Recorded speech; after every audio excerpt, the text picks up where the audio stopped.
तुर्तास पुढच्या महत्त्वाच्या बातमीकडे आपण वळतोय। वंचित आणि काँग्रेसमधील विसंवाद पुन्हा एकदा चव्हाट्यावर आला।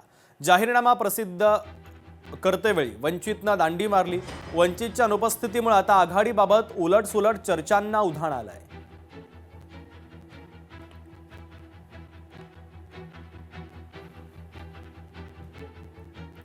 मुंडवा जमीन प्रकरण गायब झालंय का असाच सवाल उपस्थित होतोय, कारण पार्थ पवार यांनी कवडीमोल दरामध्ये खरेदी केलेली जमीन अंजली दमानियांकडून अनेक सवाल आता उपस्थित केले जात आहेत।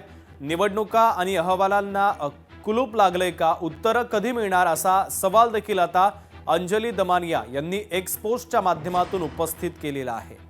तर या प्रकरणाच्या संदर्भात अंजली दमानिया सातत्याने आवाज उठवत आहेत आणि पुन्हा एकदा त्यांनी आता या प्रकरणाच्या संदर्भात काही सवाल उपस्थित केलेले आहेत। पार्थ पवार यांनी ही जमीन कवडीमोल दरामध्ये विकत घेतल्याचा आरोप देखील त्यांनी केलाय। मुंडवा जमीन प्रकरणाच्या संदर्भात आता अंजली दमानिया यांनी पुन्हा एकदा काही गंभीर प्रश्न उपस्थित केले आहेत। तर त्यांनी या संदर्भात एक्सपोस्ट केलेली आहे। मुंडवा जमीन प्रकरण हे गायब झालंय का असा सवाल देखील त्यांनी उपस्थित केला। त्यांची एक्सपोस्ट देखील आपण पाहतोय। पार्थ पवारनं कवडीमोल दरामध्ये जमीन खरेदी केली असं एक्सपोस्ट मध्ये त्यांनी म्हटलेलं आहे।